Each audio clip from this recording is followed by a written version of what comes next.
Selamat siang. Assalamualaikum warahmatullahi wabarakatuh. Bagaimana kabarnya hari ini, teman-teman? Semoga sehat selalu dan dilancarkan rezekinya. Dan semoga apa yang kita inginkan, semoga secepatnya dikabulkan oleh Allah Subhanahu wa Ta'ala. Nah, di sini aku itu mau sharing ya, teman-teman. Sharing sama teman-teman. Sebenarnya kalian kalau mau melakukan riyadhah itu yang pertama dipikirkan apa? Pengen apa gitu. Dunia, ya kan? Iya nggak apa-apa, nggak apa-apa. Misal kita itu pikirannya riyadhah mungkin karena minta dunia, nggak apa-apa. Yang penting mintanya tetap sama Allah Subhanahu wa Ta'ala. Ya, beliau maha kaya, beliau maha segala-galanya. Nggak apa-apa. Kalau kita itu beriadah awalnya minta dunia, nggak apa-apa teman-teman. Nah, di sini aku itu mau sharing. Sebelum melakukan riyadhah, aku itu ada beberapa cara. Ya Kak, ini menurut pengalaman aku ya. Dan alhamdulillah aku sudah merasakannya. Yang pertama apa? Yang pertama kita itu harus menentukan goals yang jelas teman-teman. Goals yang jelas itu apa Kak? Misal, tujuan pertama teman-teman beriadah apa? Misal, kepengen cepet beli rumah ya, pengen cepet beli mobil, pengen cepet dapat uang 200 juta pertama atau bahkan mungkin 500 juta pertama. Nah, tetap kan nggak apa-apa. Yang penting kita tetap mintanya sama Allah. Nah, apa caranya Kak? Ya tadi, yang pertama saya lakukan, saya menentukan goals yang jelas. Waktu itu, goals aku itu, aku kepengen punya lah, pengen beli ya, motor Honda PCX. Yang cara pertama, tentukan goals yang jelas. Dan yang cara kedua, terapin ilmu LOA, Law of Attraction. Ya, apa itu ya? Ilmu LOA. Ilmu LOA itu ilmu yang bikin keinginan itu jadi kenyataan. Dengan cara bagaimana? Dengan cara kita itu berpikir positif.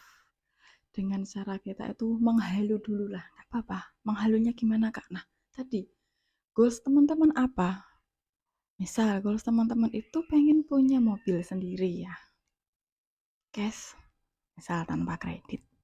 Nah, dengan ilmu LOA, teman-teman bisa sambil membayangkan kalau teman-teman itu sedang nyetir mobil sendiri nih. Wah, alhamdulillah ya. Gak apa-apa, kita menghalu dulu, kita berpikir positif dulu tentang apa yang kita goalskan gitu. Gak apa-apa. Selain dibayangkan, kita itu harus sadari apa yang perlu dibutuhkan dalam mencapai goals tersebut ya. Dan setelah melakukan LOA, cara yang ketiga apa Kak? Caranya lakukan ikhtiar yang terbaik. Kalau diibaratkan 100%, ini kalau aku ya, aku 60%-nya tak pakai di jalur langit. Yang 20% jalur kebaikan dan yang 20% di jalur ikhtiar. Gitu. Jalur langit kan banyak ya teman-teman. Kita bisa menambahkan beberapa sunah-sunah, sholat sunah tahajud, sholat sunah duha, sholat hajat. Contohnya riyadhah ini, riyadhah sholawat, riyadhah 40H, apa kan banyak sekali ya. Dan cara yang keempat, jangan pernah teman-teman pikirkan hasilnya. Udah, serahkan aja sama Allah. Yang penting kita itu berusaha ikhtiar. Berjuang. Masalah hasil, serahkan pada Allah. Serahkan pada Allah. Kalau hasilnya cepat, alhamdulillah. Nah, kalau hasilnya lama, berarti Allah meminta kita untuk lebih-lebih bersabar lagi.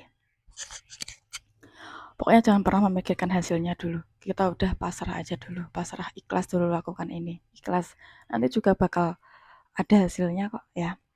Oke ya, dari nomor 4 tadi kita langsung ke nomor 5. Cara nomor 5, istiqomah dan konsisten. Nah, kalau teman-teman sudah berada di poin ini, sudah berada di poin nomor 5 ini, istiqomah dan konsisten.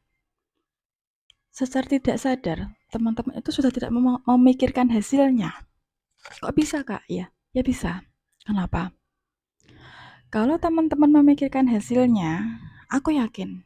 Apalagi kalau mungkin ini hajatnya yang udah lama atau mungkin udah 4 bulan 5 bulan kita sudah melakukan riyadhah ini tapi belum ada hasilnya. Aku yakin teman-teman pasti sudah nggak istiqomah lagi, udah nggak konsisten lagi. Kan sudah kok belum ada hasilnya, kok belum ada ininya. Udah aku udah capek atau udahlah kayak gitu. Iya enggak? Nah, kalau kita sudah istiqomah dan sudah konsisten melakukan ini, secara tidak sadar teman-teman itu sudah tidak memikirkan hasilnya, sudah pasrah sama Allah. Ya, sudah pasrah. Apapun hasilnya, ya. Allah Maha tahu apa yang terbaik untuk kita dan kapan waktunya itu. Biarkan Allah yang menentukan, ya. Dan poin yang keenam, poin yang terakhir, kita tidak boleh membandingkan hidup kita dengan hidup orang lain.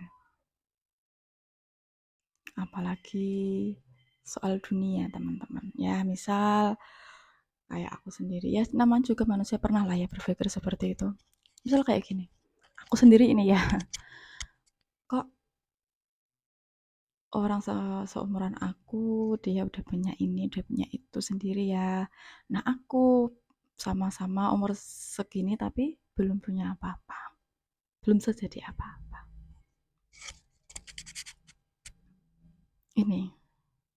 Ini yang harus kita hilangkan dari pikiran kita, dari hidup kita. Kenapa harus dihilangkan, Kak? Kalau nggak dihilangkan nanti jadi beban. Ya nggak? Beban. Karena semua yang terjadi di hidup kita ini sudah ditetapkan oleh Allah Subhanahu wa taala. Bener nggak sih? Semuanya sudah diatur oleh Allah Subhanahu wa taala. Kita tinggal menjalankan. Aku yakin ya, Allah Subhanahu wa taala itu sudah mempersiapkan semuanya untuk kita. Yang terbaik untuk kita. Kita itu tinggal tunggu waktunya. Ya, semuanya tentang waktu. Nah, makanya jangan pernah bandingkan hidup kita dengan hidup orang lain. Kenapa? Karena pencapaian setiap manusia berbeda-beda. Enggak? Ya sih, berbeda-beda. Jadi nggak perlu kita banding-bandingkan hidup kita dengan orang lain. Yang penting kita tetap fokus beribadah, kejar jalur langit, ya. Tetap istiqomah dan konsisten. Insya Allah kebahagiaan akan datang.